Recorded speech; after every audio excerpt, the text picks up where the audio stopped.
Emma receives emails every day, but today she also received what's known as a phishing email, a malicious email sent by scammers. Let's look at what would have happened if she'd done what the criminals had wanted her to do. Had she clicked on the link to the help desk, she would have been taken to a fake website and been asked to update her personal information. The website was set up by criminals to gather personal details, which they would then use to hack into Emma's accounts and commit fraud. If she clicked on the other link or opened the attachment, malicious software, known as malware, would have tried to install itself on Emma's computer. It would have then collected details such as her usernames and passwords and sent them back to the criminals. As Emma's on a network, the malware could have got into the system and stolen, corrupted, or deleted other stored data. Fortunately, Emma recognized this email for what it was and deleted it immediately. Many aren't so lucky, so this is spotting phishing emails by what you need to know. It's estimated that 156 million phishing emails are sent every day, and of these, 16 million get through the protection software. 8 million are opened, 800,000 links are clicked, and 80,000 people fall for scams and give away their personal details. Knowing how to recognize phishing emails can lessen your chances of getting caught, so let's have a look at some of the signs. Perhaps the first thing to look at is the email address of the sender. If you can't see the address, try moving your cursor over the name to reveal it. Criminals use two tricks here. One is to put a real company name before the @ sign to make it look credible, and the other is to use a web address which is similar to the genuine one.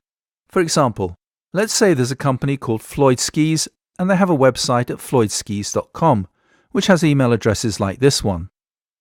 Here's how scammers could create web and email addresses so that they look similar to the genuine one.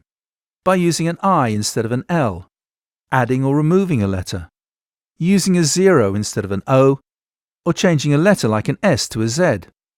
These slight changes are only a sample of the tricks that criminals use, so it's worth taking a moment to inspect the underlying links and addresses carefully to make sure they're the same as the genuine web address. Be wary of emails with generic greetings such as "Dear valued customer," and ones with poor spelling, punctuation, or grammar.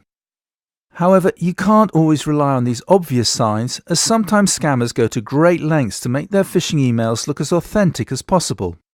They'll use the company's real logo and sometimes even the names of people who work there.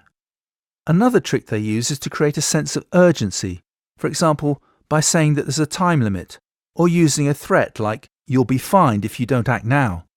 They might suggest that you'll miss out on something, raise your curiosity, or tap straight into your fears in order to push you into making an instant response. If you feel you're being pressured in any way, or that something just doesn't seem right, be especially careful. If there's a link, just as with email addresses, roll your cursor over it to see the underlying address, in other words, where the link would take you to if you clicked it. On some touch devices, you can use a long press to see this, but there's an obvious danger. Press too hard and you'll follow the link. Lastly, look to see whose name is at the end of the message. If it's from a department or team, do they actually exist? If it's from a person, is their name in the email address, and is the email address real? So far, we've looked at generic emails which are sent out to large groups of people, knowing that it only takes a few to click to make it worthwhile for the scammers. However, criminals sometimes target individuals. These are called spear phishing attacks and are on the increase as criminals know that many more people are fooled by them. Spear phishing emails use personal information, often obtained from social media pages, to make the emails look more credible.